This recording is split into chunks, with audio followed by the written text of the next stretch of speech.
আপনি কি জানেন একজন মানুষ কতগুলো ডিগ্রি নিতে পারে তার জীবনে? ২টো, ৫টা অথবা ১০টা। কিন্তু এমন একজন মানুষ আছেন যিনি একাই পেয়েছেন ১৫টি বেশি বিশ্ববিদ্যালয়ের ডিগ্রি। আজকের ভিডিওতে জানব পৃথিবীর সবচেয়ে শিক্ষিত মানুষ কে এবং তার জীবনের অজানা কিছু তথ্য। প্রথমেই একটা প্রশ্ন, শিক্ষিত মানুষ বলতে আপনি কি বুঝেন? যিনি অনেকগুলো বই পড়েছেন নাকি যিনি অনেকগুলো একাডেমিক ডিগ্রি অর্জন করেছেন? আসলে সবচেয়ে শিক্ষিত বলতে আমরা সাধারণত বুঝি যার কাছে সবচেয়ে বেশি শিক্ষা বা ডিগ্রি রয়েছে।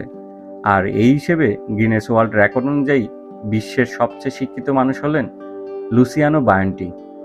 লুসিয়ানো বায়োন্টি একজন ইতালিয়ান নাগরিক। তিনি ছিলেন একজন স্কুল প্রিন্সিপাল, কিন্তু তার নেশা ছিল শিক্ষা অর্জন। তিনি একে একে অর্জন করেছেন ১৫টির বেশি বিশ্ববিদ্যালয়ের ডিগ্রি।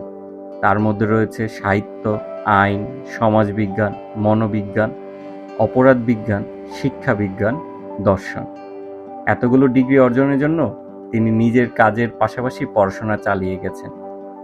তার বয়স এখন প্রায় ৭৫, কিন্তু এখনও তিনি নিজেকে একজন শিক্ষার্থী মনে করেন। তবে শুধু লুসিয়ানো বায়োন্টি না, এই তালিকায় ভারতের একজন মানুষকে বলা হয় বিশ্বের সবচেয়ে অন্যতম শিক্ষিত ব্যক্তি। তিনি হলেন ডক্টর শ্রীকান্ত জিস্কার। তিনি ছিলেন একজন ডাক্তার, একজন আইনজীবী, একজন আমলা এবং একজন রাজনীতিবিদ। ২০টিরও বেশি মাস্টার্স ডিগ্রির অধিকারী তিনি। তিনি ইংরেজিতে সাহিত্য, দর্শন, রাষ্ট্রবিজ্ঞান, সমাজবিজ্ঞান, ইতিহাস, অর্থনীতি, লোকশাসন সহ অনেক বিষয়ের উপর এমএ করেছেন। তিনি ইউপিএসসি পরীক্ষায় পাশ করেন, আইএএস হন, পরে আইপিএস হন এবং শেষে রাজনীতিতে যোগ করেন। তার মতো প্রতিভা বিশ্বে খুব কমই দেখা যায়। আপনার মনে হতে পারে এতগুলো ডিগ্রি কিভাবে সম্ভব?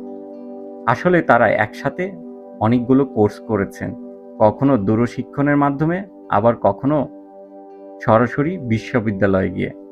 এবং সবচেয়ে বড় বিষয়, তাদের শেখার আগ্রহ কখনো থেমে যায়নি। শ্রদ্ধা করা উচিত এমন মানুষদের, যারা জ্ঞান অর্জনে জীবনের সবচেয়ে বড় উদ্দেশ্য বানিয়েছেন।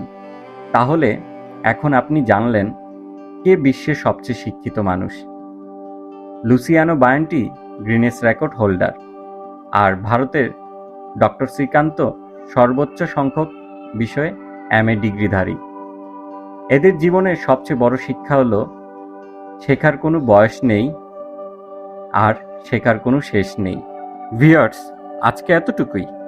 আশা করি আপনাদের ভিডিওটা ভালো লেগেছে, এবং ভালো লাগলে অবশ্যই চ্যানেলটি সাবস্ক্রাইব করতে ভুলবেন না, এবং সবসময় রিয়েল ইনফো বাংলা চ্যানেলের সাথেই থাকার চেষ্টা করবেন। ধন্যবাদ আমাদের সাথে থাকার জন্য।